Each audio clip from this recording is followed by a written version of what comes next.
the name of Allah, the most beneficent and the most merciful. Honorable President, respected teachers, and my dear school fellows, Assalamu alaikum. Today the topic of my speech is Allama Muhammad Iqbal. Allama Muhammad Iqbal is our national hero. Allama Muhammad Iqbal was born in 9th November 1877 at Sialkot. His father's name was Sheikh Nur Muhammad. He received his early education from Sialkot and did PhD from Germany.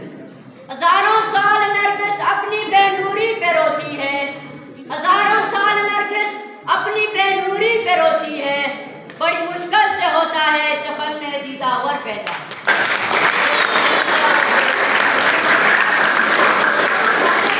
He wrote many books for Muslim Ummah. Iqbal played a vital role in the creation of Pakistan. His poetry and philosophy inspired the millions of Muslims. He was brave, talented, and history maker